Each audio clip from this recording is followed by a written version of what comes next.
Il était une fois deux adultes très gentils, très intelligents, mais très seuls. Depuis plusieurs années, ils tentaient d'avoir un enfant sans y parvenir. Leur entourage faisait ce qu'il pouvait, mais ça n'était pas drôle. Ils virent des médecins, des gens qui savent d'où vient la vie, des chamans à barbes entortillées, des philosophes à petites lunettes rondes partir aux quatre coins du monde pour changer d'air et revinrent bredouilles. Ils approchaient la quarantaine et commencèrent de se sentir vieux, inutiles et moches. Avec les mois qui passaient vint la déprime. L'homme passait son temps dans un fauteuil rembourré à grogner et gober des mouches. La femme riait en se frottant le pied gauche avec des lapins morts. Leur maison tomba dans un état épouvantable et ils perdirent tous leurs amis. Il en restait pourtant un, leur voisin, M. Kirtaz, le vieux de la maison d'en face. C'était un ronchon qui se rappelait un peu trop du passé, du temps qu'il était chef d'orchestre. Un jour, lassé du fracas des tambours et d'être adulé par la presse, il s'était réfugié dans la masure la plus loin des villes, la plus ancienne et la plus sordide qu'il avait pu trouver. Mais quand on s'appelle Jan Kirtaz et qu'on a dirigé l'orchestre philharmonique de Berlin, l'anonymat n'est pas en option. Pendant des années, la presse s'était vengée de lui. Épié par les paparazzis, insulté par ses pairs, il avait acquis une réputation d'ogre. Seul le couple de la Maison Rose trouvait grâce à ses yeux. Jan Kirtaz aimait bien sa déprime, mais il ne supportait pas celle des autres. Un jour qu'il leur rendait visite, il sentit monter les larmes.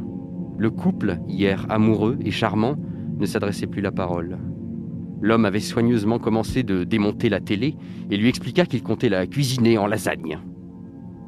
La femme grimpait aux arbres, s'étonnait de ne pas y trouver un enfant et retournait griffer les murs. Yann blêmit. Tout ça était allé trop loin. Il repartit chez lui, lourd dans ses charentaises, courbé sous le vent, puis retourna chez eux. Là, il posa sa vieille platine vinyle et, choisissant avec soin, y déposa religieusement un disque. Le diamant grattait la surface en spirale et la musique commença de s'élever. Yann s'assit dans le vieil escalier de la maison. Il sentait vibrer en lui un passé si fort, si proche à cet instant, que les larmes montèrent à nouveau. L'homme interrompit son bricolage et, tel un somnambule, vint se poster à côté de la platine. La femme l'y rejoignit et prit sa main sans s'en rendre compte. Aïda, la marche des trompettes. Yann souriait maintenant, redressé sur sa marche, ses mains fines posées sur sa canne. La mélodie tournait, Verdi riait dans la maison, et ce fut comme un vent de couleur. La semaine suivante, il y eut consécutivement la plus grande joie et le plus grand drame. Un paparazzi filait sur son scooter, porteur du cliché du mois. Jan Kirtaz était mort. On l'avait retrouvé sur son Porsche, bavant sur le bois vermoulu, un sourire aux lèvres. Le même jour, on criait de joie dans la Maison Rose. La jeune femme était enceinte. Il fallut, il paraît, à peine 8 mois. L'enfant était pressé de sortir. Pourtant, on lui nota très vite une particularité bizarre. Son nez, à mesure qu'elle grandissait, semblait devenir de plus en plus jaune. Ses parents, dont l'agenda était fourni depuis leur déprime, consultèrent à nouveau sages, scientifiques et oracles. Ne sachant que penser, ils diagnostiquaient tour à tour jaunisse narinaire, allergie au citron, trouble précoce de la fidélité amoureuse. Découragés, les parents virent la chose empirer de jour en jour. Bientôt, le nez de l'enfant commença de s'allonger, de se plier, tordre et torsader, chaque jour plus long et couleur d'or. Vers ses 2 ans, le doute ne fut plus permis. Le nez ne bougeait plus et avait pris la forme définitive d'une trompette. Horrifiés, les parents tentaient d'en rire, réconforter l'enfant qui, en grandissant, commença de subir des attaques physiques permanentes. Un soir, elle fit un baluchon, sortit, détacha son vélo et roula longtemps dans le noir. Elle parvint dans une ville abandonnée. Il était près de 3 heures du matin, elle n'avait pas sommeil.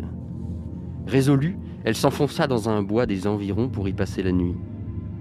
Le vent qui passait dans son nez d'or rendait un drôle de son bouché. Bientôt la forêt commença de changer de forme. Les arbres devenaient de plus en plus cubiques et de plus en plus rapprochés.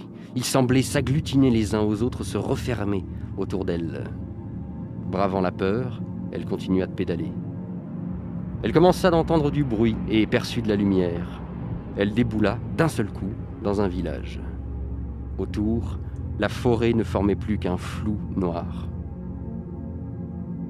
Un vieil homme, soutenu par une canne, vint à elle. « Bonsoir, ma petite demoiselle, dit-il. Vous venez pour l'orchestre ?» Croyant à une nouvelle moquerie, elle tâchait tant bien que mal de cacher son nez rutilant, y plaquant ses doigts, rendant par mégarde quelques notes. « Échauffez-vous si vous voulez, dit-il en souriant, mais pour commencer, nous n'attendrons personne. » Et il s'en fut, claudiquant, vers le centre du village d'où montait la musique.